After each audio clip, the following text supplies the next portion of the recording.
Hey, what's going on, guys? Omar here with 68 Charger Garage. Today we're doing the engine wiring harness. I got my buddy Brian Garcia Torado here. We're actually using his car as a reference. That way we don't have to look at the instruction manual. Just kidding, we are doing that. But let me head over here and show you guys where we're at. So I got Brian here helping me out. Listen, I don't know why you're lying to these people because I barely used the car for reference. You saw me grab the first point, I was like, I got it. So he's lying to you guys. I think we've used it like twice. But he threw me for a curve because now we've got this, so the starter is not where the starter is normally supposed to be. I don't know if you told your viewers. No, I haven't done that yet. So basically, because of the transmission, the starter gets moved from the passenger side to the driver's side, but the wiring harness is OE and it's set up so that the starter is right here. So now I'm taking apart this wiring harness because we've got a knock sensor on this side. We've got a CKP, which is like a ground apparently. We're not too sure what that is, but that sensor is right here behind the bell housing as well. But we need the starter battery and then the starter solenoid wire to go that way. So we're basically taking this apart, getting ready to route it the way we need it to be routed. So thanks, Omar.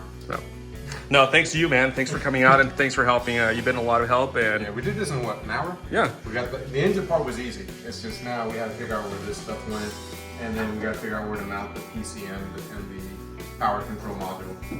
Yeah, and the goal is to get the car to fire up today. So hopefully that's a possibility. Yeah. Don't know if that's going to happen, but we're going to try to get there. Yeah, so that's what we're going to do. I think you're taking the fuel pump out, the old pump out for the new pump in. Yeah. While I keep messing with this wire harness here. And we also found that your belt was way too tight. And because I don't even run a 6.1 Mopar belt on my car. I use an aftermarket slightly bigger one because they're just way too tight. So I know you're going to be doing the same thing. So yeah, that's kind of where we're at.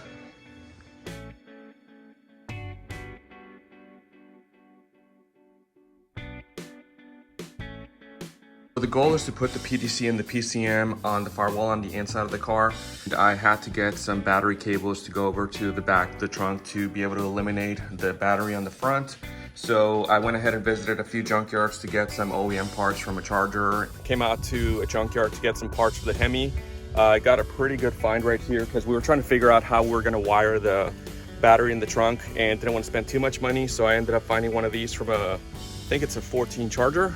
Yeah, so I found this right here. It's from a 14 charger and it goes all the way to the firewall.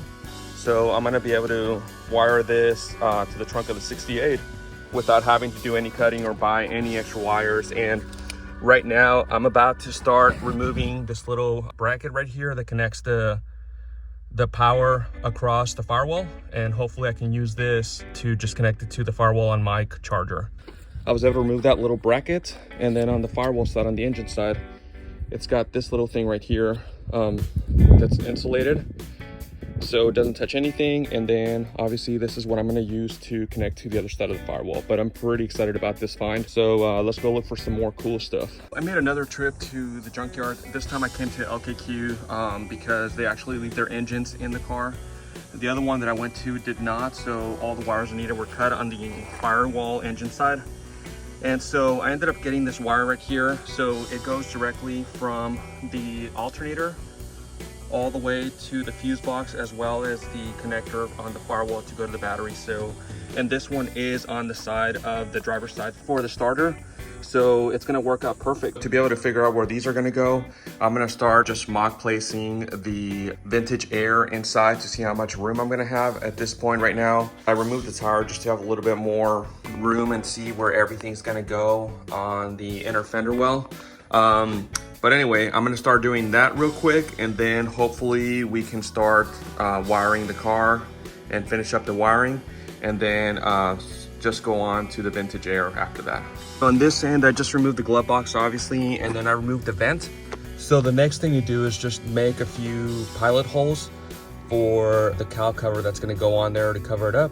And then at that point, I can start seeing where we're gonna be drilling the holes for the vintage air to see where it's gonna go and to see if I'm gonna have any room for the PCM and the PDC.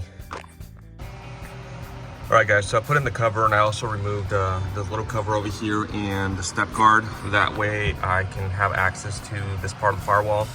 which is behind the inner fender well for the passenger side. And I think that's where I'm gonna be having to drill the holes for the all the vintage air stuff. But right now we do have a lot of room, so we'll see what happens.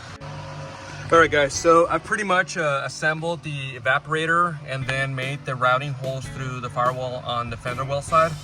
And so at this point, what I'm gonna do is I'm going to install the evaporator and have someone help me from the other side guide these bolts in.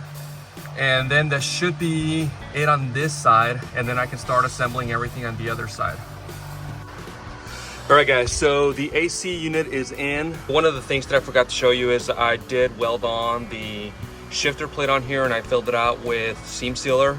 So that should be good to go. Right now I'm just putting the insulation so I can put the carpet back on, and then we should be good to go and just focus on finishing up the AC and all the wiring for the car.